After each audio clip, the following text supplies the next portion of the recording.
Good morning, everybody. Welcome. Today's webinar is titled Evaluating and Pursuing CARES Act Business Relief Options. My name is Taylor Gast. I'm a business attorney at Swift. And joining me today is Mindi Johnson, covering employee benefits, and Cliff Hammond, covering employment law matters as it relates to the CARE Act and related items. First of all, we're going to have a few housekeeping details. We are recording this session, and we will email you a link to the webinar to the email address that you used to register later today. We will also be posting the webinar on Foster Swift's website on our coronavirus resource page. So feel free to pull it up there. We do have the questions feature enabled today, and we more than welcome your questions. We do have a lot of material to cover. We're sure you've received a lot of material already, so we're going to really try and kind of cut through the noise and deliver kind of each of our presentations here and address as many questions as we can. But feel free to contact us certainly if we don't address anything that you are concerned about. If we do miss your question, we will be more than happy to answer that in a follow-up email or a phone call.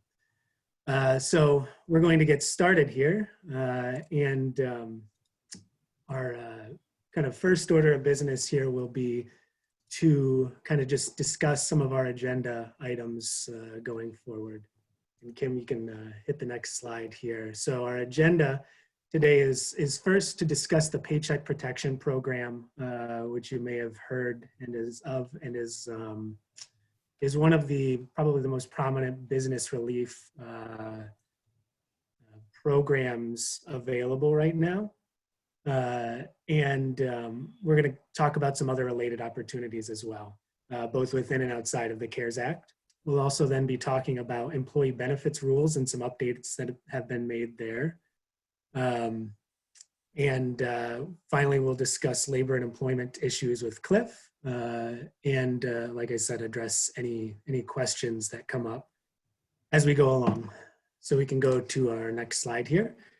And so just to give us a little bit of background before we sort of dive into the Paycheck Protection Program and set the stage here. The CARES Act, you may have heard of, is the Coronavirus Aid, Relief, and Economic Security Act.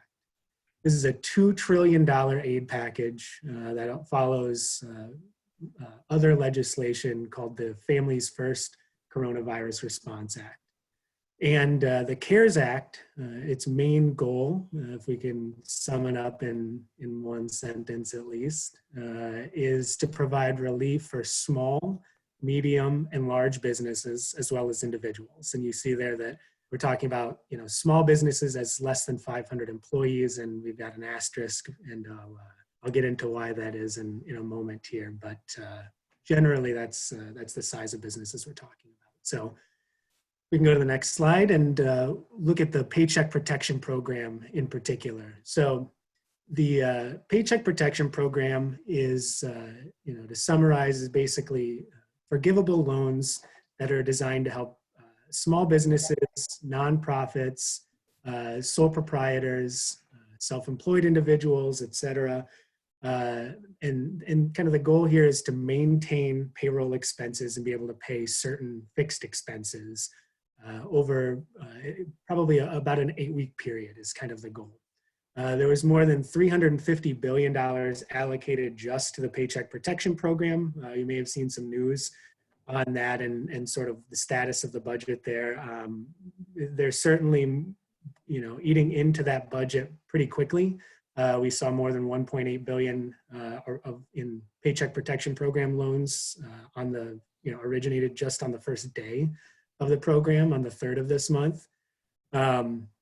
I just saw a news item this morning that they are somewhere in the, I believe it was 200 and maybe 50 billion range, the SBA announced yesterday.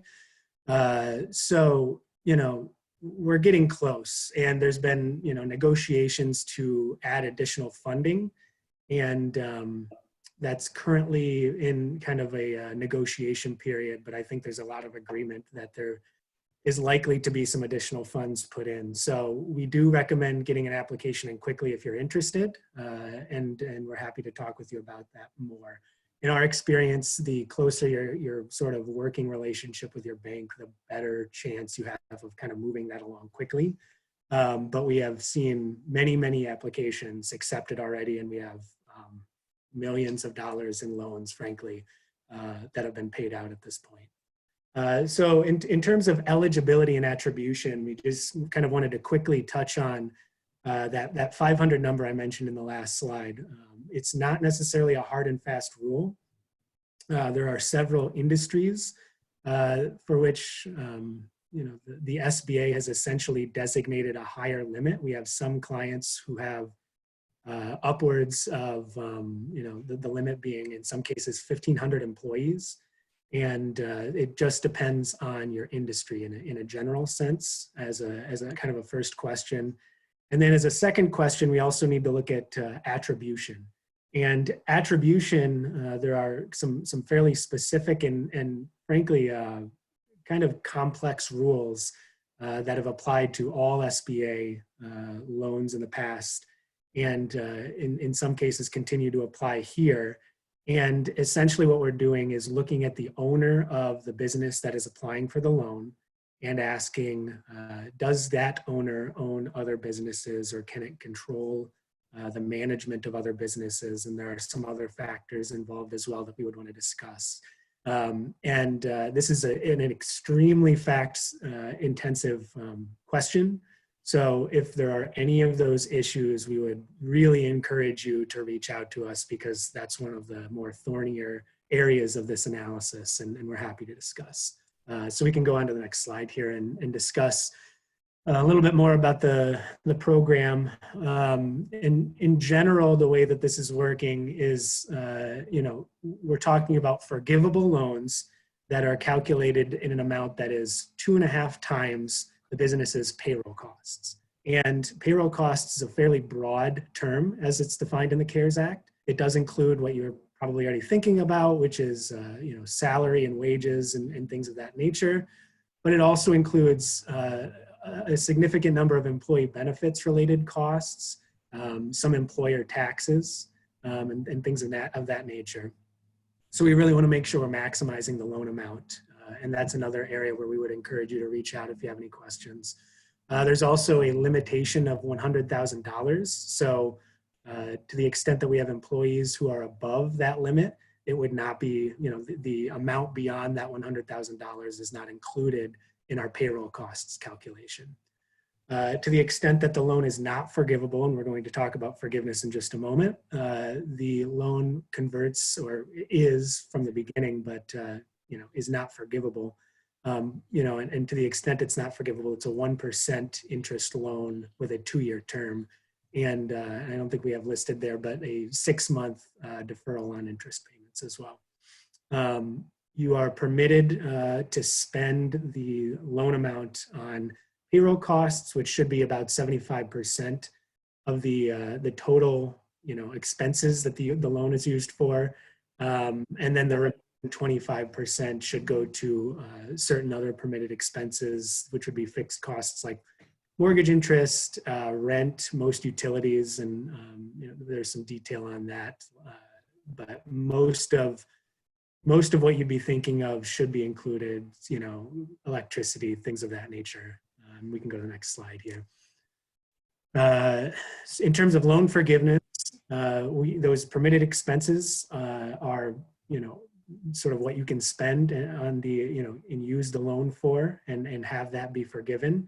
And we're looking at an 8-week period after the loan is originated for forgiveness purposes. So in general, as long as you're spending the loan proceeds on those permitted expenses, the loan is forgivable. However, the loan amount will not be forgivable to the extent that you have fewer employees on payroll overall, and those would be full-time equivalents. And then it would also, in addition, be reduced to the extent that we have wage reductions that are greater than 25%. Now, there is an exception to this baked into the CARES Act that we've discussed with some of our clients, and I would without getting too far into the weeds here, I would just note that you may have read about an exception for bringing back employees, by June 30th, and not, having that not impact your loan forgiveness. And we would just caution anybody considering relying on that because there's significant disagreement as to exactly how that's going to apply. And we're all kind of waiting in limbo here for the Treasury to issue additional guidance on that point. We would just kind of recommend a conservative approach and looking at these two loan forgiveness calculations before relying on any exceptions because we have some concerns as to how that's going to apply. And again, feel free to reach out with any questions on that. Really to summarize what we have here, this is an incentive to pay your employees, even for those whose services are reduced or eliminated. We have employers who are paying employees who, just can't come in. Perhaps their entire business has been eliminated due to the stay-home order and, it being an in-person business. All of that is permitted. And it's kind of in many cases, it's an odd concept to wrap our minds around paying, our employees for, downtime essentially, and in this loss of efficiency. But what's helpful for me and in the conversations I've had with our clients is to think of this as an incentive to pay our employees and keep them on payroll. So we can go to the next slide here and talk about an alternative to the PPP loans. Really, it's both an alternative and something that we can get in addition to the PPP loans. And this is the Emergency Injury Disaster Relief Loans, or EIDLs. And EIDLs are a little bit less favorable in terms of the loan details. It's not a 1% interest rate, rather it's a 3.75% rate. The term is a bit longer. We have up to a 30-year term. However, the kind of the banner forgiveness piece on the PPP loans is no longer in place. It's not a factor in the EIDLs. However, there is the possibility that the applicant could receive up to a $10,000 emergency grant. There's been questions as to what exactly, how that amount is calculated and when it will be received. The intent is to receive that $10,000 grant very quickly, but there has been a little bit of a slowdown in our experience. We would also note that the $10,000 amount is factored into your PPP loan forgiveness if you do apply for both. So we would want to talk about coordinating those. Interest rate payments are deferred for a year. There are, additional qualification issues on larger loan amounts. For instance, up to beyond $25,000. Which really isn't that high, but there are collateral requirements, and beyond $200,000 will require a personal guarantee as well. However, the real kind of major piece of this that we are finding our clients most interested is that the use of funds is significantly less restrictive, rather than just those payroll items and other fixed expenses that I mentioned earlier for the PPP loans. This is really designed to be used for working capital in a more general sense and is a bit less restrictive. So we can go on to the next slide. And another piece here that really comes in when we're talking about our options and disaster relief options is the employee retention tax credit, which is among several tax changes that is baked into the CARES Act. And the ERTC, as we're calling it, will offset 50% of an employer's employment taxes for the first $10,000 of employees' compensation.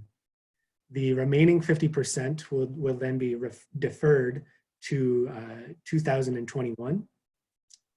And this is sort of a backstop, is kind of how we're talking about this, from employers that are considering the PPP loan and in a few cases finding that it's a little less either attractive just based on their circumstances, or maybe they fail to qualify.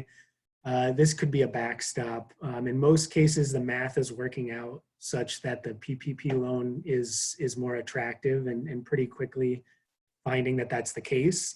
But to the extent that that's a question or consideration that we have, we can help you kind of run the numbers there. 501c3s are eligible as well, just like the PPP loans and the EIDLs. And in general, employers of any size are eligible, but for employers with less than 100 employees, there are more favorable terms that we want to discuss. There is also a additional tax change that we want to just identify here, which is that there's the refundable payroll tax credits, which is not under the CARES Act, but rather under the FFCRA for sick and family leave. So for instance, if you have family members who are sick and you need to care for them, or you yourself are sick, an employee is sick, the amount spent on that, we do have a refundable payroll tax credit to help with that. So we can go on to the next slide. And one of the last items I will hit here before we move on to some of our employee benefits issues is just to initially kind of give an overview of how we're coordinating some of these relief options, because all of these are importantly similar, and in some cases we can claim parts of these but not others. So for instance, I don't think I mentioned on the last slide that if you receive the PPP loan, you cannot claim the ERTC, the tax credit there.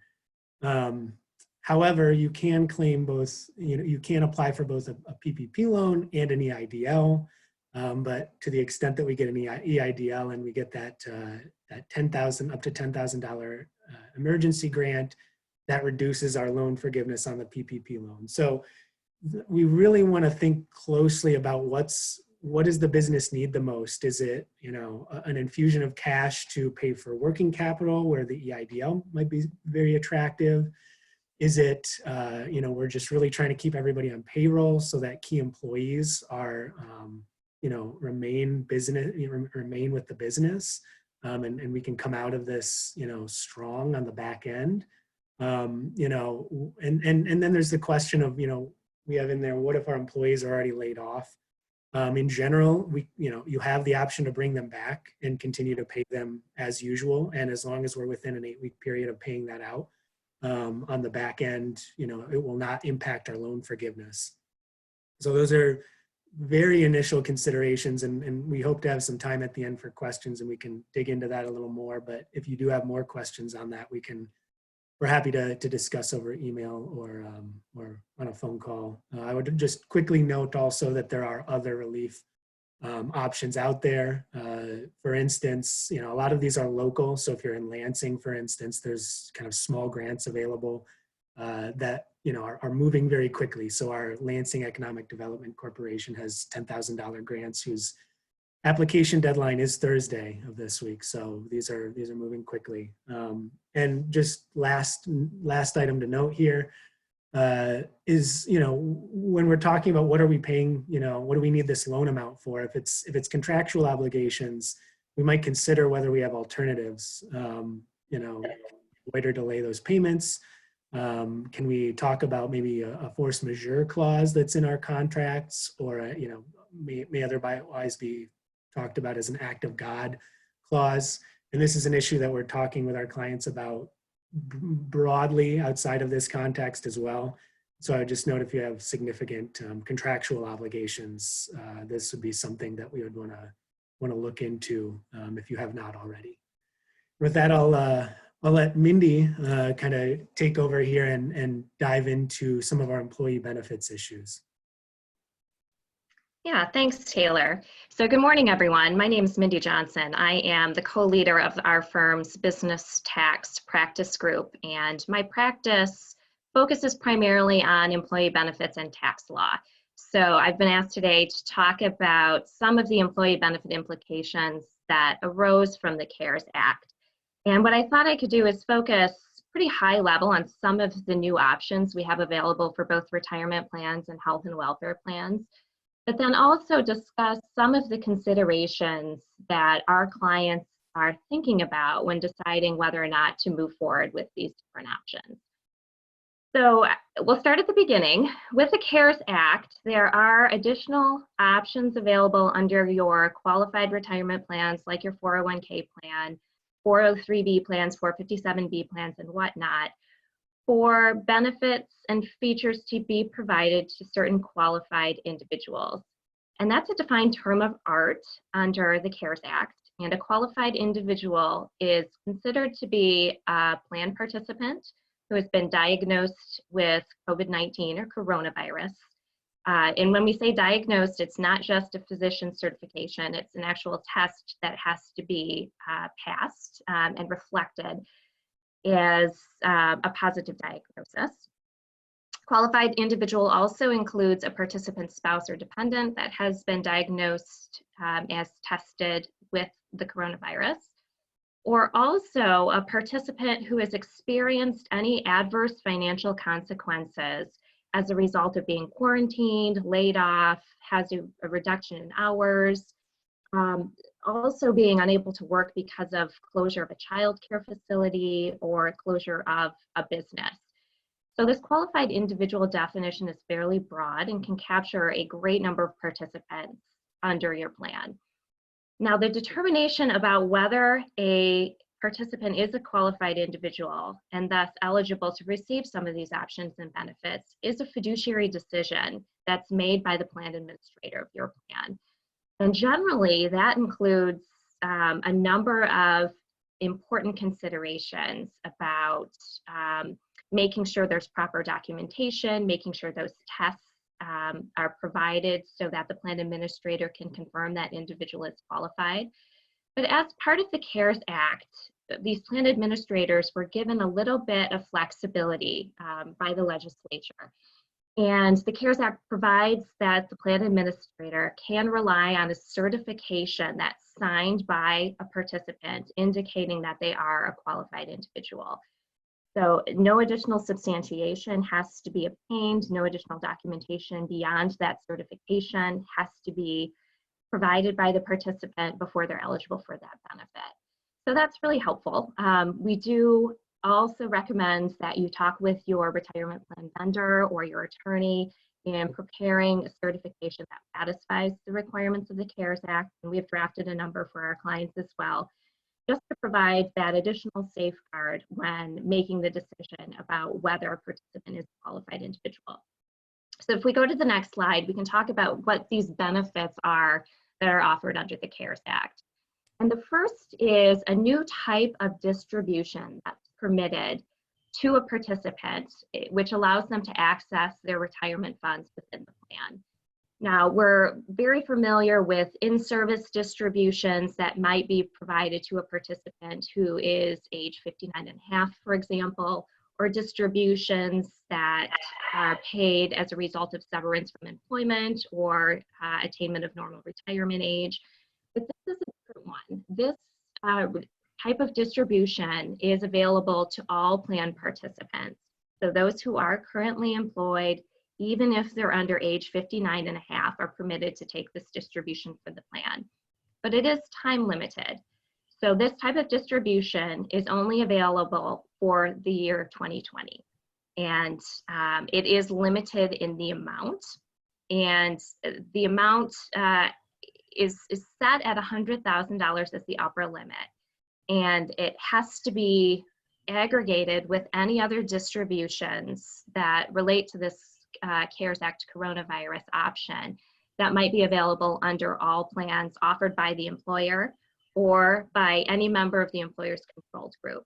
So sometimes we see situations where participants might work for a variety of different employers. They might have shared time within a group of employers and have a 401k plan benefit with regard to each employer's plan.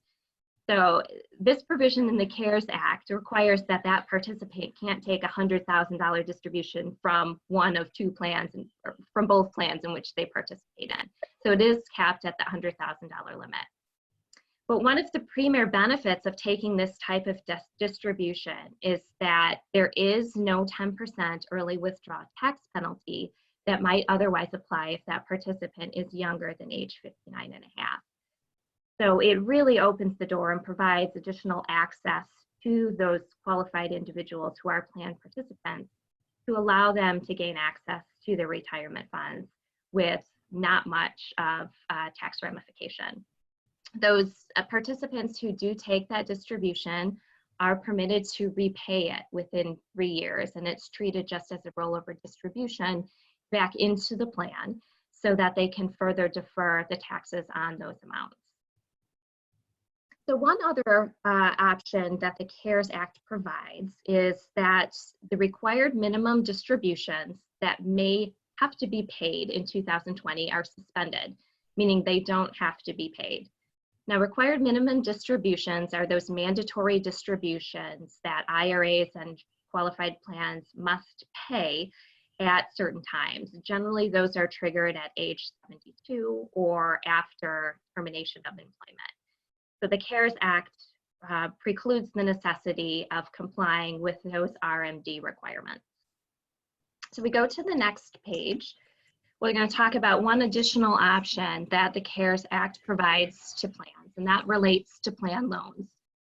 So the CARES Act provides for expanded access options for plan loans, and what we refer to as a coronavirus-related loan. So with this, we're talking about a new plan that may be taken by a plan participant who is a qualified individual from the plan between the dates of March 27, which is the enactment of the CARES Act, and September 23 of 2020. And that's 180 days after the enactment of the CARES Act.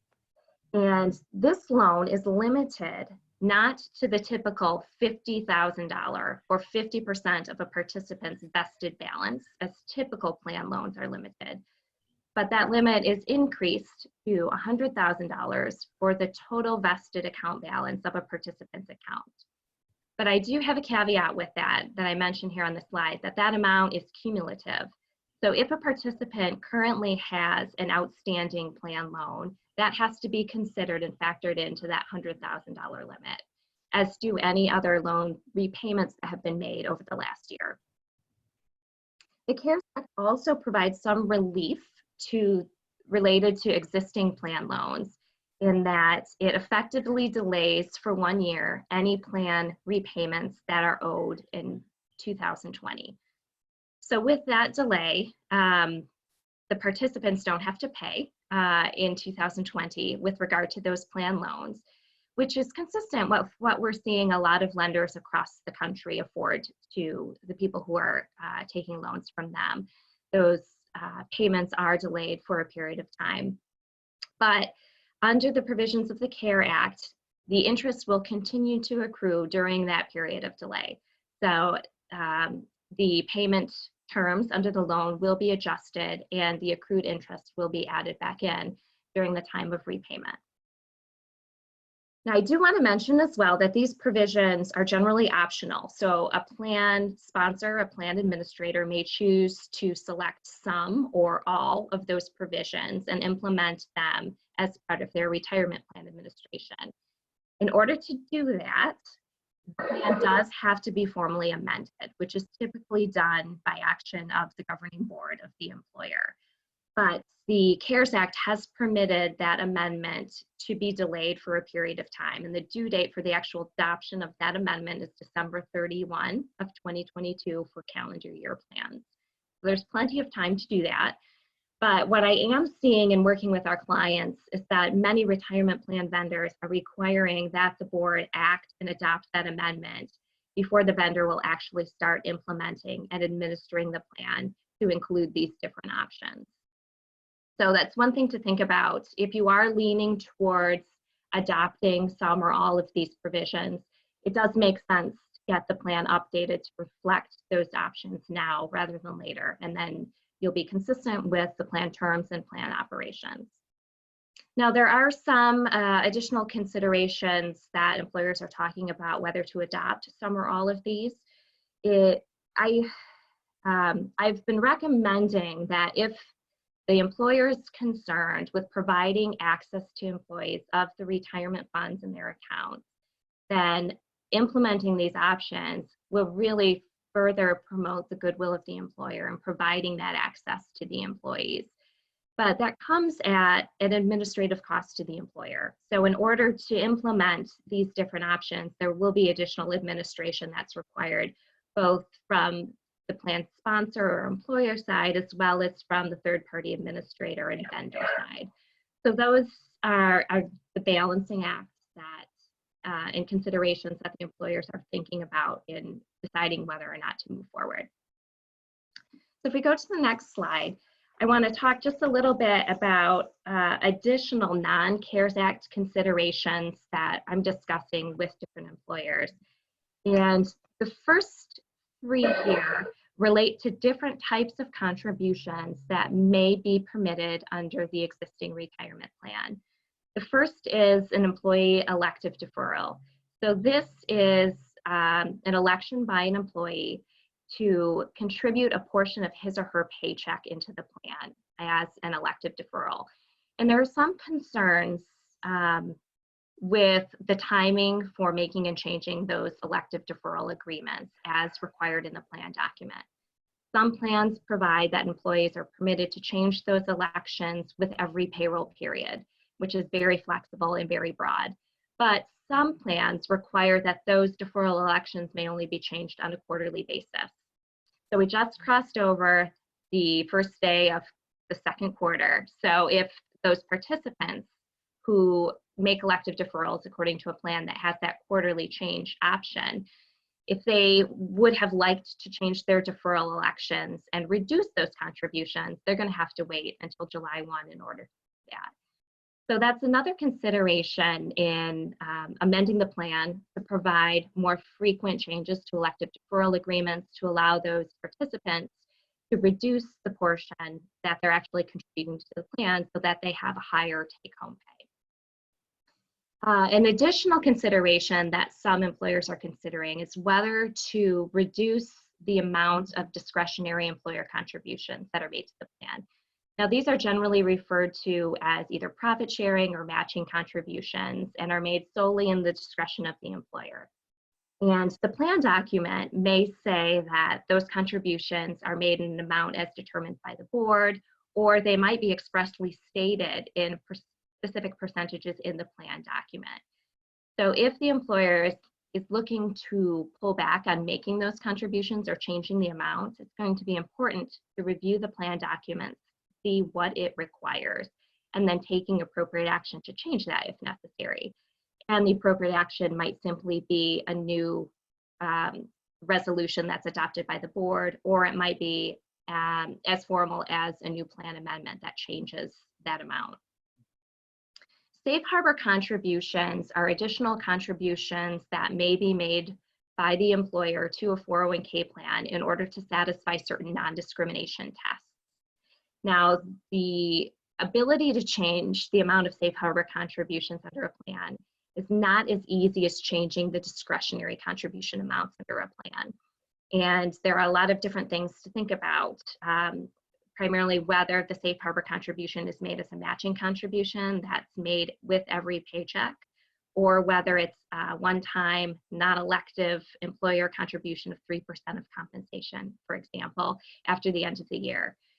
So without going into all the details about all the possible options, I recommend that you focus on what the terms of the plan documents say, and then speak with your legal counsel about whether that contribution amount may be changed mid-year.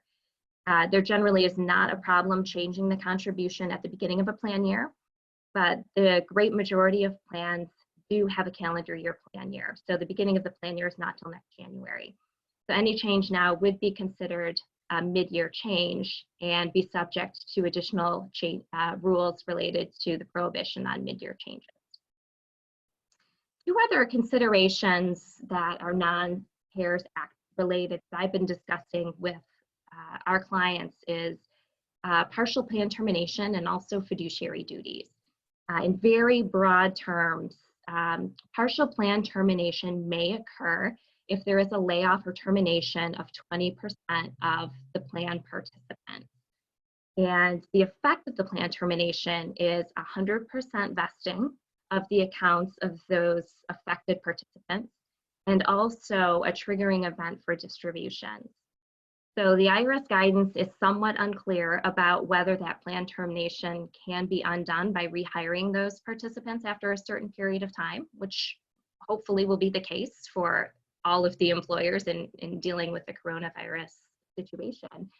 But that's not necessarily the case according to the technical regulations now. So it's worthwhile looking at that issue and considering the ramifications for the plan if that's the case.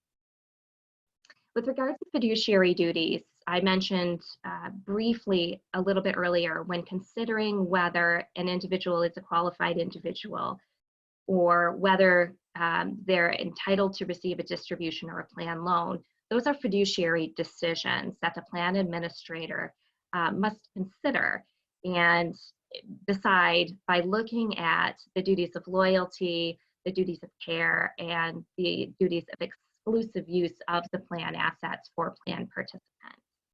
And those duties also extend to reviewing and monitoring the plan investments.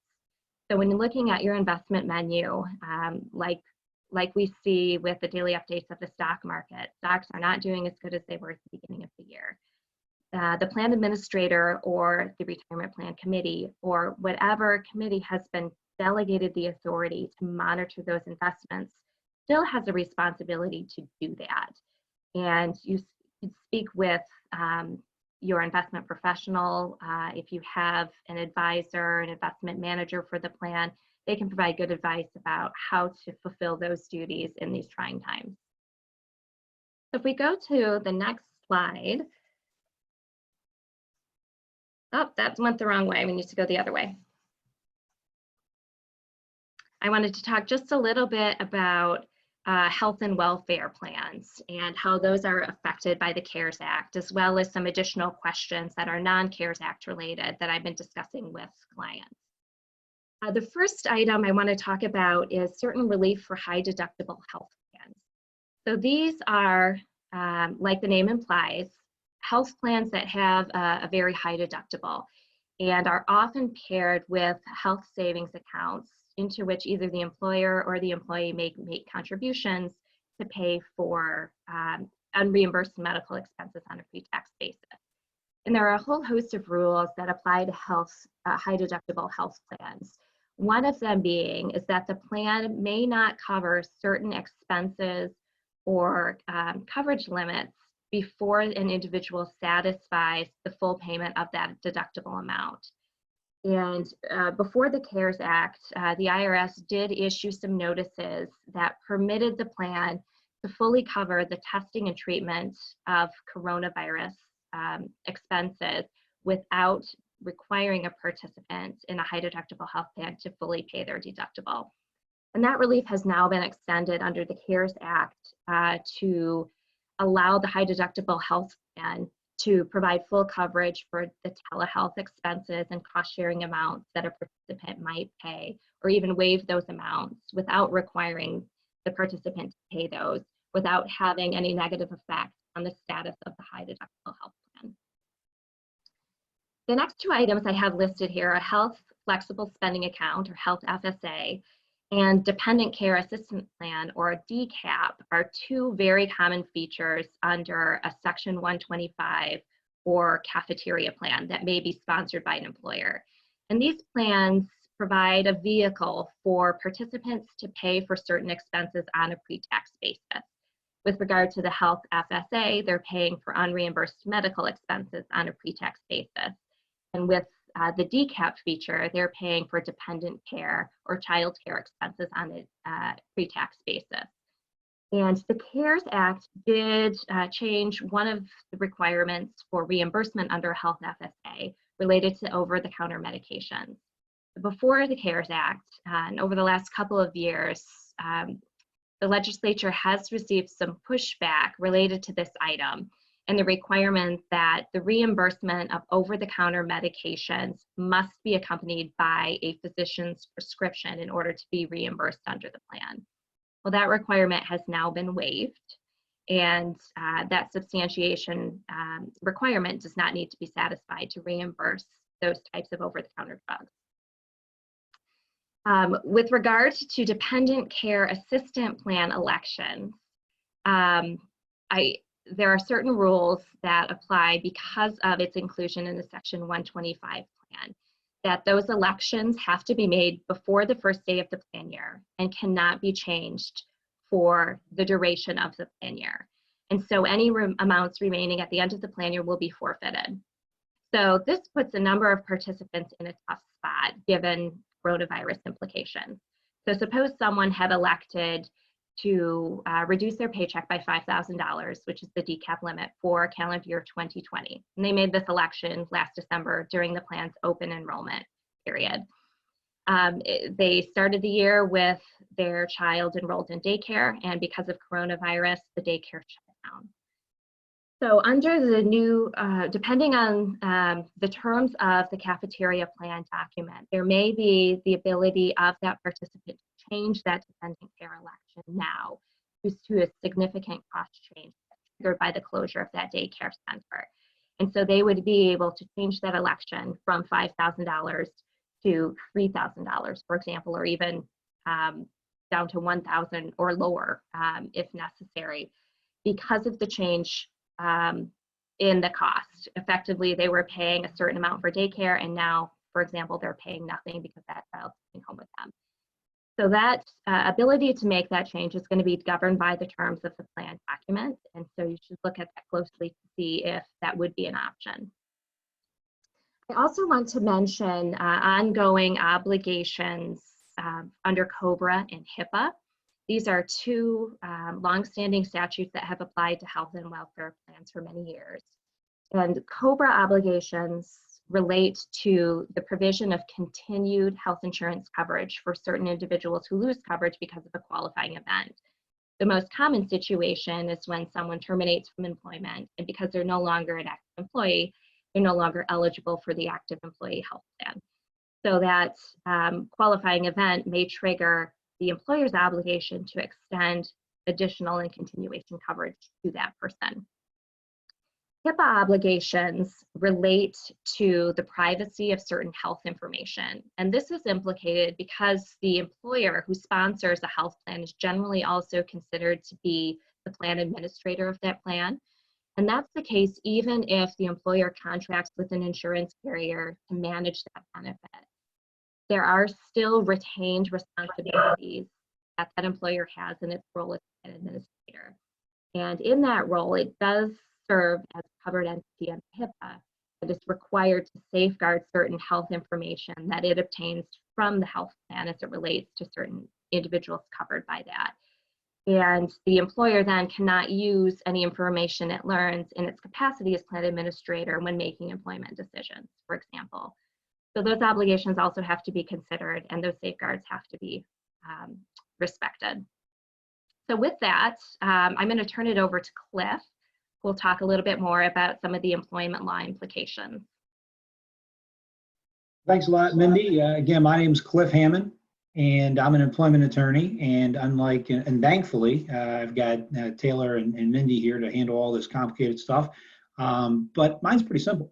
And I do employment and labor law, and there are a lot of things that have been complicated about the first area, which was the leave provision, and now we get into unemployment, and it's pretty simple. Let's just give everybody money.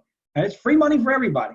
But there are some rules we want to talk about, and there's obviously some things that we can go to. But the one good thing about this is that you're not the one making the decision as an employer, right? I mean, that's up to the state, and they make the decisions, and what you have to do is kind of have a big picture idea of what's going to happen so that you can make the right call. So let's just talk in a nutshell about what happens under the CARES Act. You heard about a lot of this money that's being given. So the first part is obviously, hey, you want to get a loan, and Taylor's talked about a couple different types, but one loan is, how about keeping everybody working? How about keeping everybody in? And as you know, the state of Michigan's pretty much shut everybody down except for essential employers. So you have a question of, well, what do I do now? Do I just keep people on unemployment, bring them back? Let's talk a little bit about the unemployment. If you have jobs that you're going to bring people back from unemployment, can you do that? Can you force people to come back to work? What are the aspects of that decision. We'll talk about a couple FAQs at the end to give you some ideas, because it was a little unclear when this first came out, because the bottom line was, why would I, and we'll talk about this issue in a minute, but why would I come back to work if I'm going to make more money on unemployment? And that's kind of what's going to happen for some employees, as you may have heard. So the first thing you need to know about is this pandemic unemployment assistance. This is part of the CARES Act. It really says, most of you individuals who have never got unemployment before because you're self-employed or you're a part-time employee who wouldn't qualify otherwise, you're a, what they call a gig worker. In other words, you're an Uber driver, a Lyft driver, those kind of guys. You have Cliff's painting, Cliff's lawn care service, and you're not working right now. Well, what's happening is it's saying, you know what, we're going to open up unemployment from a federal level. We're just going to go ahead and give a bunch of money to the states and allow them to open up unemployment for those people too, because they're not going to be able to make money. And we understand and we respect that. And so what happens is the federal government puts together the CARES Act.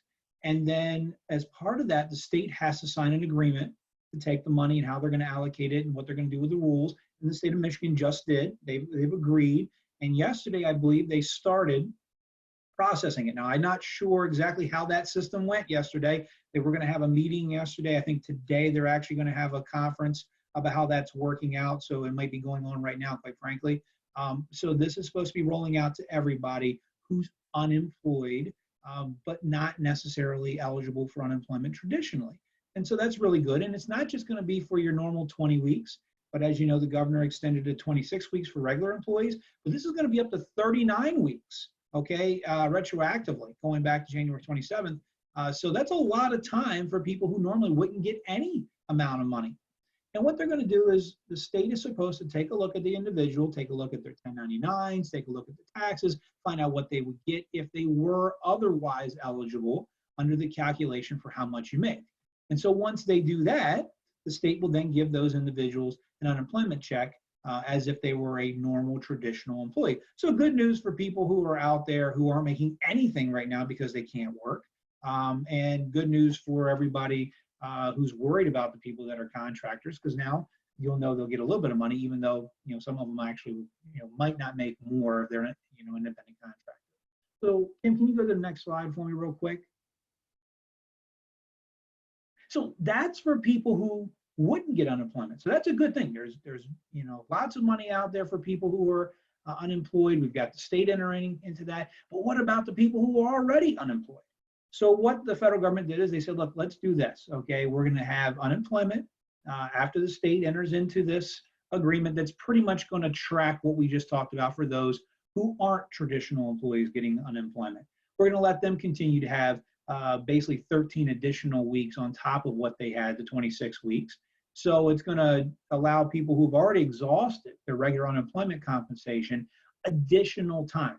So we're going to have more time for people between now and December, the end of the year, if they're laid off, if they're not able to work, but they're able, they want to work, to have more money. So the federal government has put more money to not only those people who can't traditionally get it, but the people who may have been on unemployment but still can't find unemployment, even though they've exhausted all their time.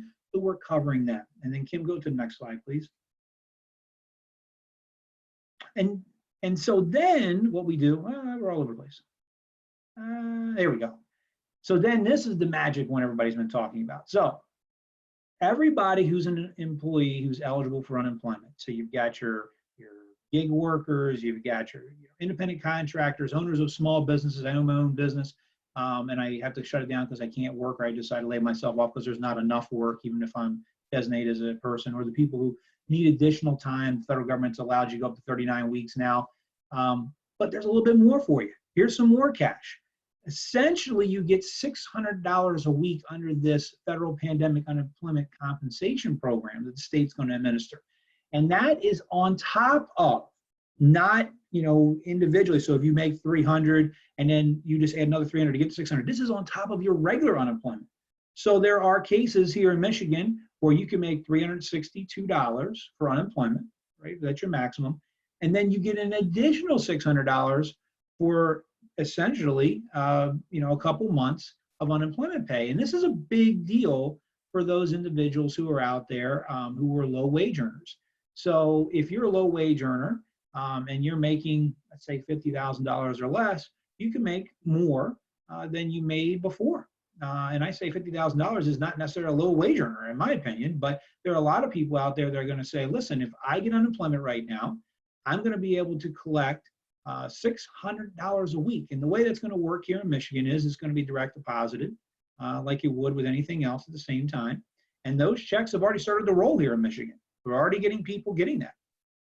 I want to talk a little bit about how this works, though, because your problem with the $600 a week is you're going to have a lot of people who are going to want to just say, hey, fire me, lay me off, keep me laid off.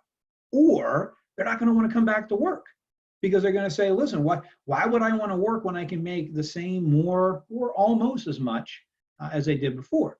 And there are a lot of reasons why the Department of Labor have finally kind of looked at it, because we didn't know. We didn't know when we rolled into this thing, number one, how long this is going to last, and number two, how we're going to get people back to work, what disqualified them.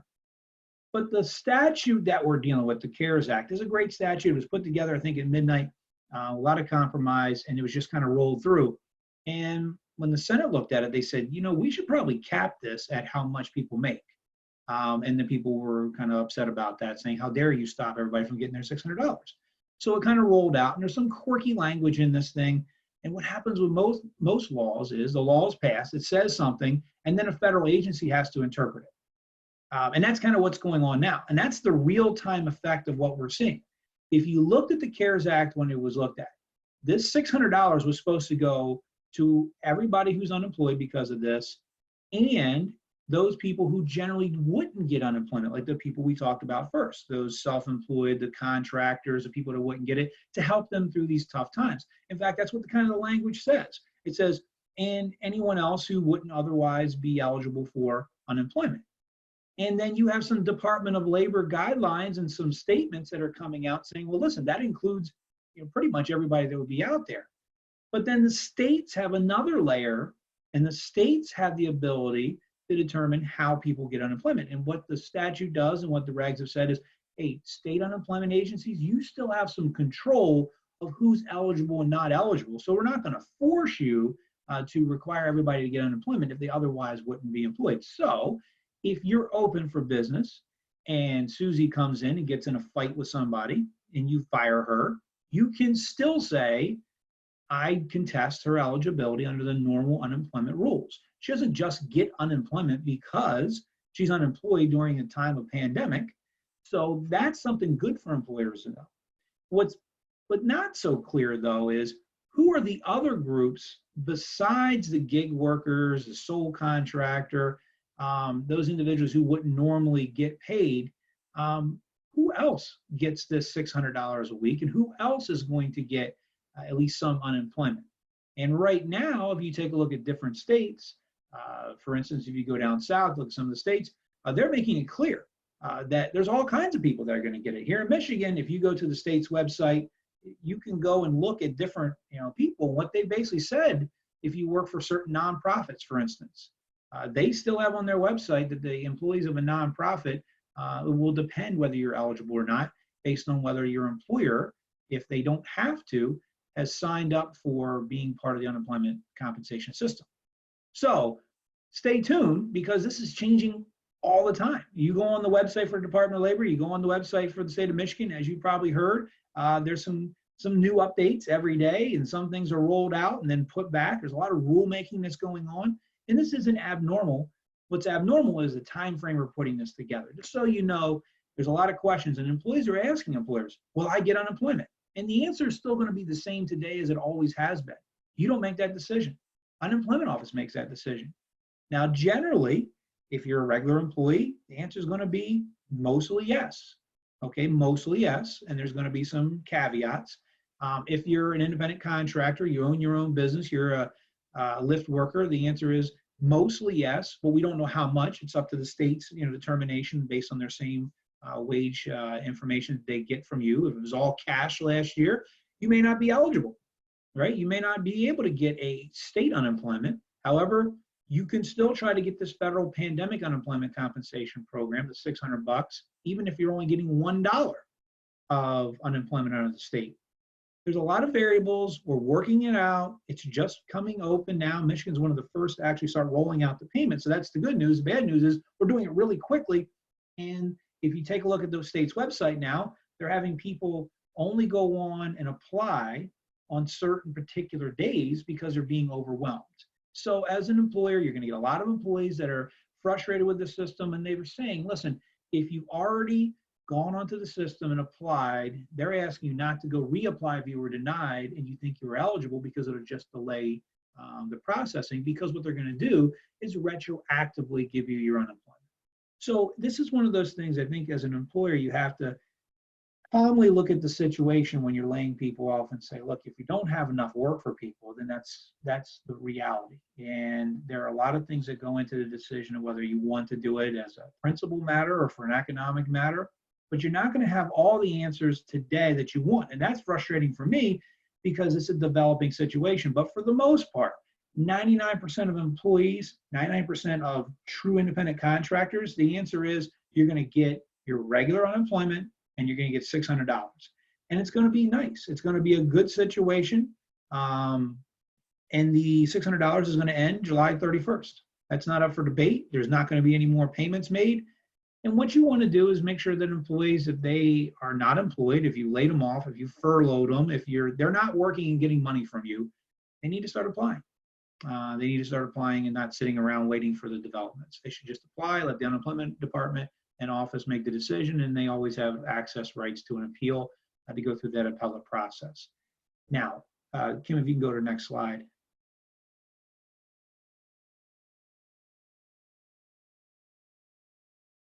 What I wanted to do is go to the DOL's FAQs. And I kind of wanted to go through some interesting things that they're telling us about the program from a federal level that goes down to the state, okay? So you have this general concept of what's out there. And obviously we can go through a million different scenarios, but the reality is there are a couple real big questions that come up over and over again that I have. And I think the DOL has done a good job of telling you from a federal level what they're intending to do. But the state, like I said, still has some flexibility, and we have to work with the state as well. So the first question under the CARES program is this: my employer has remained open because it is essential. I'm not sick, nor is anyone in my household sick. I do not have children or care for someone who cannot care for themselves. However, I'm afraid of getting coronavirus from customers coming to the store. So I quit and file for unemployment. Can I obtain benefits under the CARES Act? And here's your answer. This is what I think most people would have hoped it said, but weren't sure. The answer is no. Under the CARES Act, you may be eligible for benefits if you meet one of the circumstances listed in the Act, but none include the scenario you described. I'm generally scared, and so I'm not coming to work. I quit. The general fear is not enough, according right now to the DOL. And that's what it is. Because here's what the bottom line would be. If everybody in the world quit, what's the use of having an essential worker in? Now, you have to be careful, though, because the state of Michigan still has its own unemployment rules, and it also has a particular executive order that was just issued about a week and a half ago that expanded the Michigan Paid Medical Leave Act. Now, remember, if you're being paid some of this, emergency sick leave or the extended FMLA time to watch your kids because they're not available, or no daycare, the school's not available, you're not going to get unemployment. You cannot double dip. You can't get both leave pay and unemployment. As an employer, if you're paying people sick time, if you're putting them out there on paid leave until things come back because you're being a benevolent employer, fantastic, great job. They can't get unemployment and that money. So it's double dipping is not what they want. And in this situation, what they're saying is we've got lots of money available for everybody, but you can't just say, I want it, I'm out of here. You've got to have a legitimate reason. And I'll talk about at the very end, I've got a slide of all the, like it's about 9 different scenarios, but none of them are, I'm just afraid. It's got to be because of a legitimate reason related to COVID, or it's got to be for something else.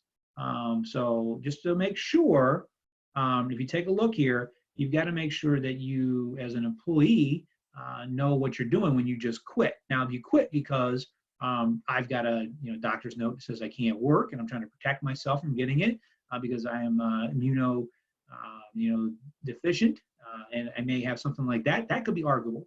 but not just simply, I don't want to do it because I'm afraid. In general, just general fear. Okay, next slide, Kim.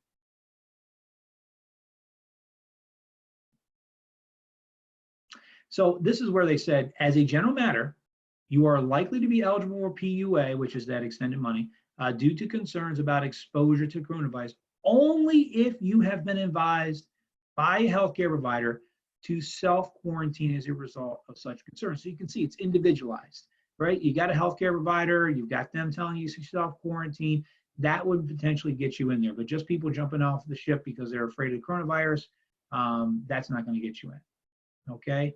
So let's go to the next slide, Kim. And I know we're running, we try to get this over by 11, but I'll just run through just a couple FAQs if everybody's okay with that. This one is a really important one, I think, because this has been a question I get a lot. My employer will let me work from home with pay. However, because my children are out of school and my spouse is working, I need to care for them, and it is too difficult to work from home. I understand that. Under section 2102, blah, blah, blah, the CARES Act, I self-certify. In other words, I say, I need my kids to be at school in order for me to be able to work. Do I qualify for PUA? And, you know, obviously in great lawyer talk, it says you may qualify. But what it's saying is the CARES Act does provide PUA to individuals who is the primary caregiver of a child who is at home due to a forced school closure, all right? But the next sentence is important. However, to qualify as a primary caregiver, your provision of care to the child must require such ongoing and constant attention that it is not possible for you to perform your customary work functions at home. For example, if your employer allows you to telework and you are caring for a more mature child, say your 17-year-old senior, who is able to care for him or herself for much of the day, you would likely not qualify because you're still able to work. Again, that's under the federal understanding. The state of Michigan, you know, still could interpret this a little bit differently, but this is what the Department of Labor, who's giving the money to the states, is telling everybody. This is what we understand this money is going to be used for. The state of Michigan can sit there and hopefully they'll read this and take this into consideration. If you go to the next slide, it's a little bit clearer, I think. They say, in addition, you should bear in mind that CARES Act provides PUA only when a child is home because of a school closure that is a direct result of COVID-19. The school is not closed when it's out. So school's about to end, people. We get into June, and if people are saying, oh, I still need that money, I still have to have, you know, my unemployment because, you know, my kids are at home and I can't telework. No, after the date the school year was originally scheduled to end, that's when that unemployment under this would end. That means that once the school year is over, parents should rely on their customary summer arrangements. Now, if your summer arrangements are not available, then you still might be able to do it, okay? So you still have to have the ability for the facility, but this is not the same as the paid sick leave and the extended FMLA requirement. So it's very important we keep these separate. This is for unemployment compensation. This is not about the sick leave. This is not about Michigan Paid Medical Leave Act. As you probably know, a lot of employers are required to give employees 2/3 of their regular rate for child care. But I think a lot of what we're seeing here is going to be helpful when we make the determination for that leave, whether or not the DOL is going to say, hey, that's legitimate for you to ask for that leave. So this is actually a step in the right direction for interpretation of the other rules that have come out regarding coronavirus. But I want to make sure that everybody understands this is for unemployment purposes only, but it helps you guide you when and if a person who's being offered the opportunity to work from home is reasonably not working. Okay, let's go to the next slide, Kim. So here's a good one. I was furloughed by my employer, but they have now reopened and asked me to return to my job. Can I remain on unemployment? Now, this is the biggest one everybody wants. Look, at some point in time, we're going to reopen. And if I can stand out till July and get $600 plus my regular unemployment, why would I come back to work for less money? It's $15 an hour. $600 is $15 an hour. If you're not paying your employees $600, why would they come back to work? Why wouldn't I sit around?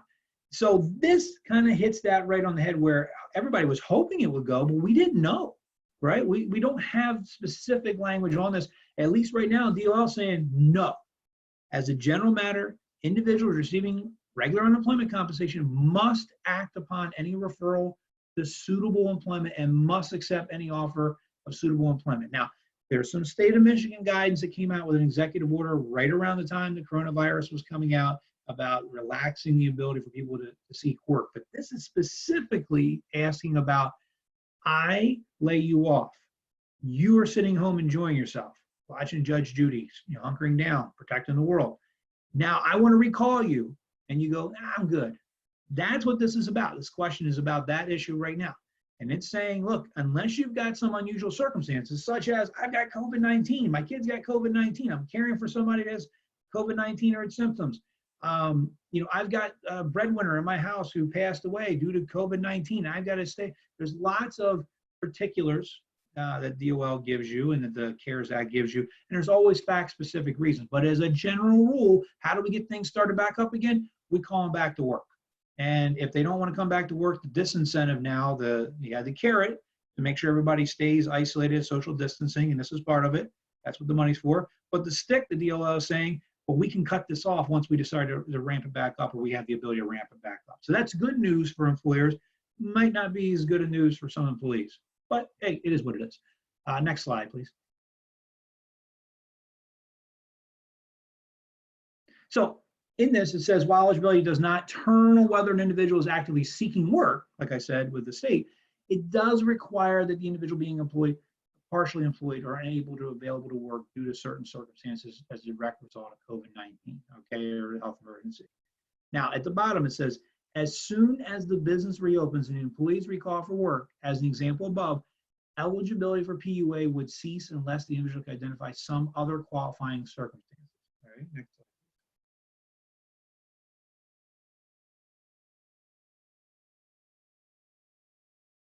So, and I want to really talk about this one.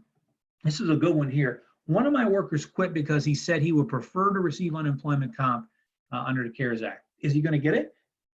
I don't know. DOL says no. No, you can't just say, that's more money. I'm going to get that money. Now, as an employer, if you decide, you know what, there's no reason for me to stay open right now. My guys actually can make more money. Why not do the right thing? That's different. If you just shut the business down, that's your decision. But you can't have Johnny making the decision, I think I'm done. I'm going to make some more money. That's not what it's about. That's fraud, right? That's basically fraudulently trying to take money that you're not entitled to. This was supposed to be for people who are truly unemployed because of COVID, because we're shutting everything down across the country. So this is a really good situation here. And I won't go into reading the whole thing, but the bottom line is individuals who quit their jobs to access higher benefits and are untruthful in their UI application about their reason for quitting will be considered to have committed fraud.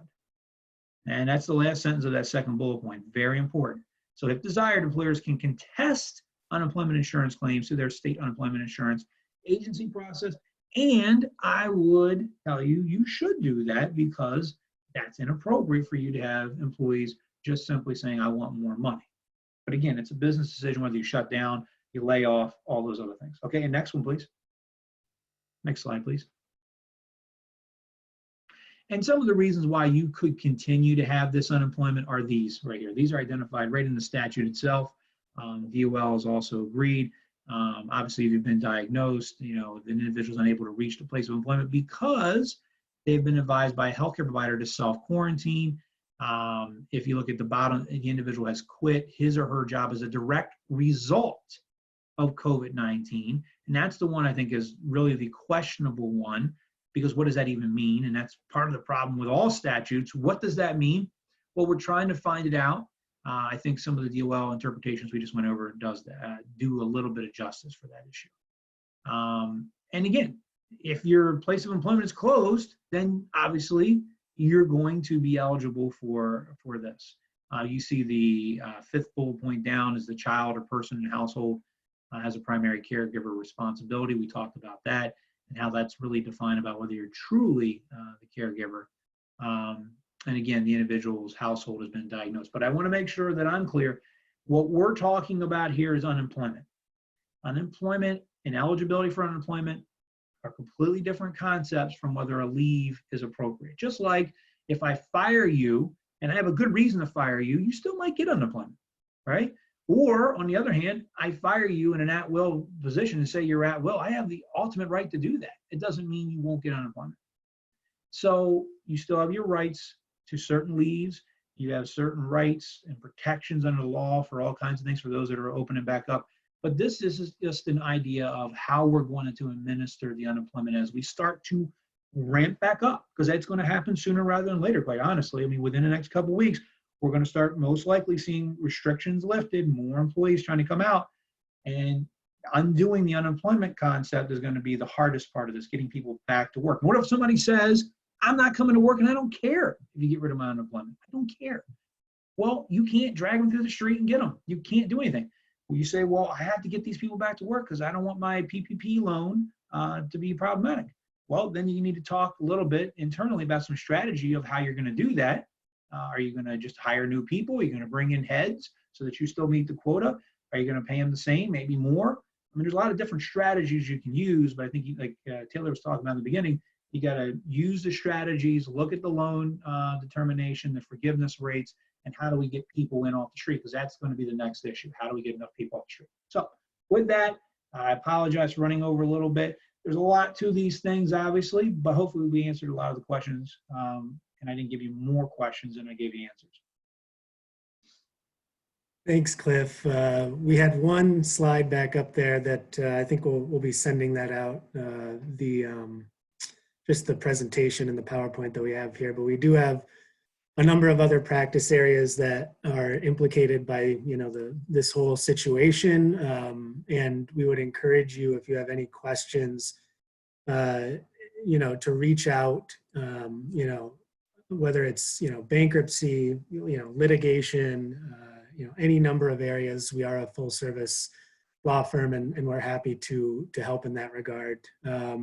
We do. Hey, Taylor. Yeah, go ahead.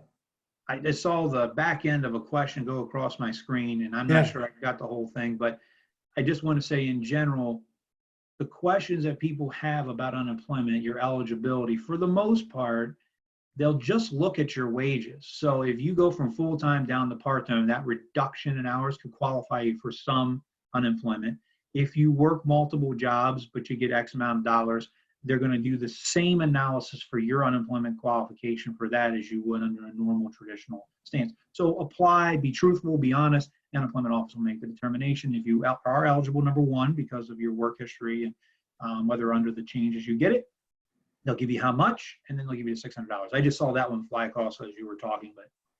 Yeah, and I thought maybe we could try and just hit on a couple of these just with the last maybe couple minutes here. I was scrolling through. We have a number of questions, and I'm sorry to those of you who we don't directly answer, but we will do our best to respond to that after the presentation here. And please do feel free to contact us. A lot of the questions that I see coming across on the PPP loan issue relates to forgiveness.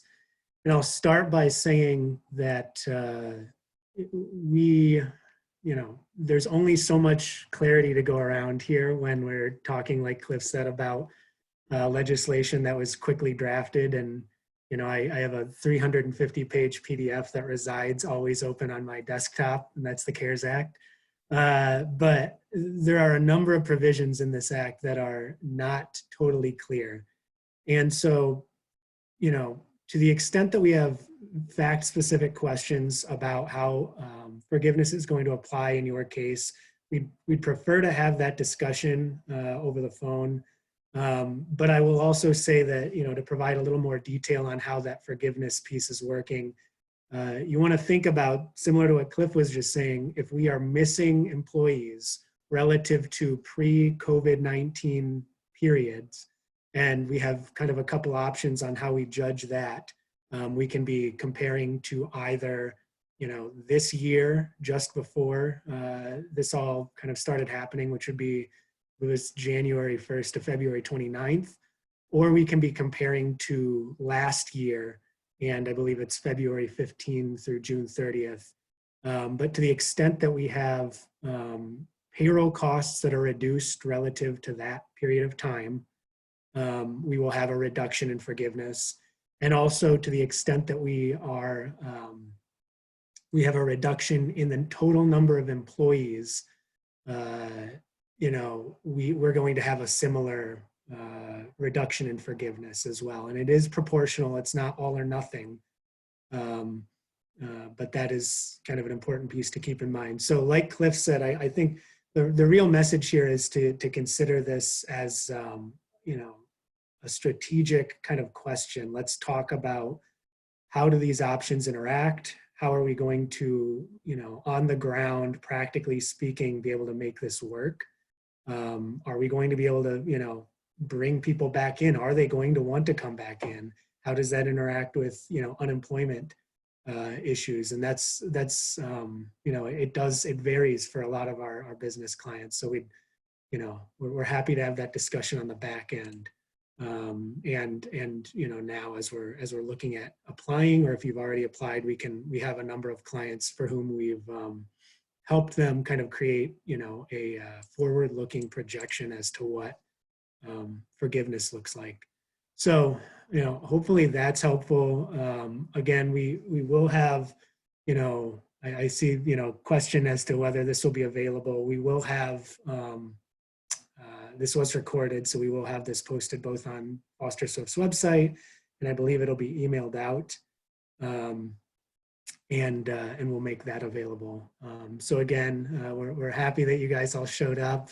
Sorry we couldn't get to more of your questions. We had quite a number come Hey, in. Taylor, one I just want to answer generally, but Please. it's not going to answer. I just saw 3 or 4 of them about independent contractors, and there's a lot of different reasons why that would be variable for the loan and for unemployment. But the concept here is this: an independent contractor who's properly classified should not count against that employer because they're an independent contractor, and that's why the money is coming through for the state to pay them through this program, the 39 weeks plus the $600. That's, in theory, that's what it is. However, I just want to scare everybody a little bit with some reality.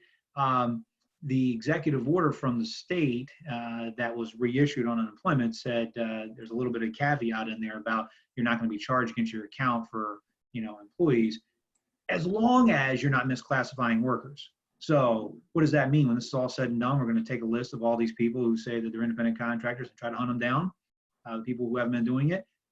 Maybe, don't know if they're going to have time to do it, but just so you know that that's out there, there's that specter looming, and it's been a big issue for a lot of government employees. How do we go after people we think are misclassified so we can get our taxes that you haven't paid, so we can get people lots of nice damages and help their poor struggling plaintiff's attorney sue you?